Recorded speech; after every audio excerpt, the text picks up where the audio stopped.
You know, the thing is, I'd like my mysteries to be mysterious.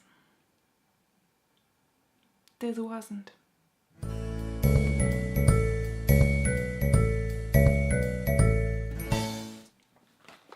Hello, fellow bookworms, it's Katie. So, it's Friday, so you know what we are doing. By now, I hope, if you watch this channel, you probably know it's a book review. So today, let's talk about The Forgetting Time by Sharon Guskin. This was the debut by Sharon Guskin, and I picked it up at a bookstore, which means that I did not look on all the reviews on Goodreads. I just had these, praise on the front to guide me, which says amazing by Elle and unforgettable by the Daily Express, and what does it say? Will have you hooked until the case is closed by Cosmopolitan. And what I don't know now is that all these magazines have no fucking idea what a good book is. So, let's talk about it. The plot is as follows. We have our main protagonist, or I don't even know if she's the main protagonist, but she's the mother. So Janie, who is a middle-aged woman, she gets impregnated on a one-night stand, and now she's a single mother. Now she's got her son Noah. He's 4 years old. He's got an unexplainable fear of drowning, and she says odd stuff like, I want to go home even when he's home, and I want to see my mother when his mommy is there on his bedside. And he basically remembers that he's a 9-year-old called Tommy. And Janie, his mom, thinks that he's made it all up. Okay, listen, here's the thing. This book has 405 pages or something. And by page 60, I knew exactly where this book was going. And it went exactly that way. With, I didn't know all the particulars, but I knew, okay, reincarnation, this is a boy, and from his village, from somewhere, and there's something happened to him. He was probably murdered, and like something like that. And the family doesn't really have closure, and you know what? It's exactly that. It's no mystery. It plays out exactly like that. And that was at page 60. That was when I was 20% into the book. Less than 20% actually. That's not what I understand as a mystery. But we have the plot that is, Janie is covering, or I don't know what she did, but she's like trying to find a cure for Noah, and finally trying this reincarnation stuff, meeting up with this doctor, and we have that plot thingy going on. And then we also have these flashbacks. We have lots and lots and lots of flashbacks. Mainly of the doctor, Dr. Anderson, and Janie, and lots of flashback, but they are interrupting the plot all of the time. Another unnecessary part, these excerpts from this book about reincarnation by this dude. I don't even know if it's fictional or not. I didn't bother to check. It wasn't interesting enough. And those are interrupting the plot as well. The plot didn't really flow. Actually, it was pretty choppy. So the characters were fine, I guess. They were not super fleshed out, but also they weren't underdeveloped. However, I'd like to say Janie drove me crazy. She's had her child for 4 years, and he remembers that he's another person. He says a lot of odd stuff that, a person with, some form of common sense would start to think, now wait a second, where did you know that from? Or wait a second, how do you know how to score baseball games when nobody ever talked to you? How do you know shit about the Harry Potter books? if you've never read them. Like, Janie is not a very perceptive mother, and that drove me crazy because it was just used as a plot device to delay the plot. And let me just tell you, I've got the impression that you know, there was a seed of plot, there was a promising seed of plot, and it somewhere in there, but then it just got layered up with unnecessary shit to transform it into a book. Because there wasn't enough plot to make it into a book on its own.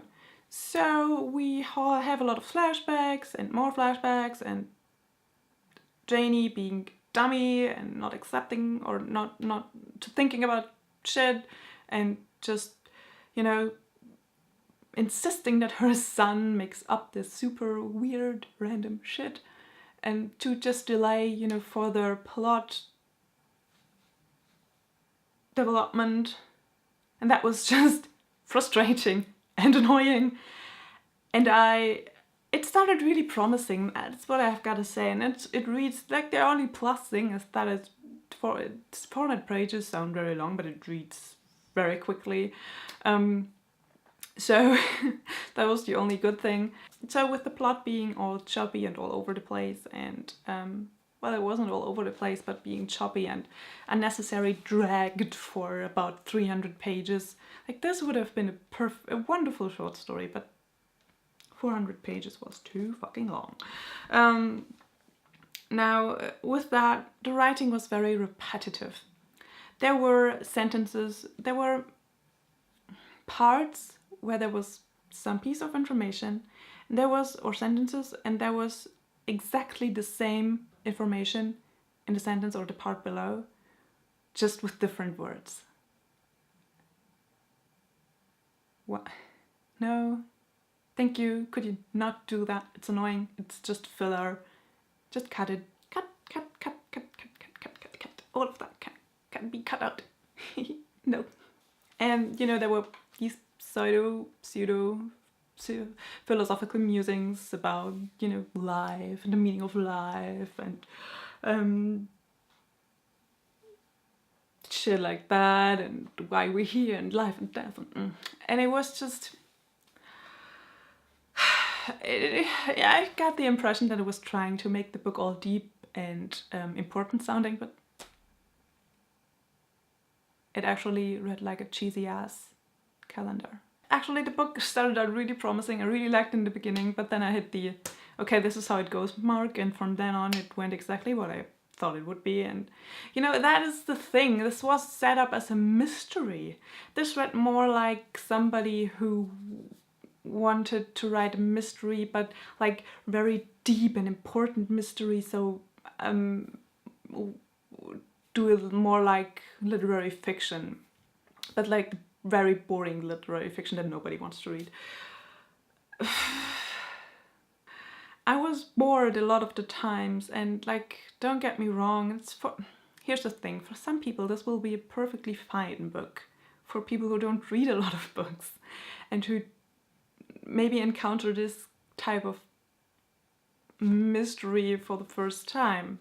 But honestly, after reading The Lovely Bones, you probably don't. Also, like, there was a point when it was very clear that, you know, this reincarnation thing was happening, and that was the case with Noah, and, you know, and then characters not believing in this thing, even if all the evidence points to it, is just annoying as shit, because, you know, I'm coming from the fantasy genre. I have absolutely no problem with believing in reincarnation. I have no problem with believing in dragons or magic or reincarnation. So why all the dragging? Why all the unnecessary parts? Well, there were just, you know, really odd stuff in the book. For example, this doctor is like 70 years old, and at one point there's Janie coming into the room, and she's like, oh, he's just like because she's living alone with her son, it's like a female room, and he's like charging up the room with his masculinity, and I was like, girl, he's 70 fucking years old. Have you seen a 70-year-old man? There are very, very really, you know, super masculine and super like sexual. And I was just like, stupid stuff like, of course the black teenager is constantly stoned, yeah, way to reinforce stereotypes. Go girl. and then the end.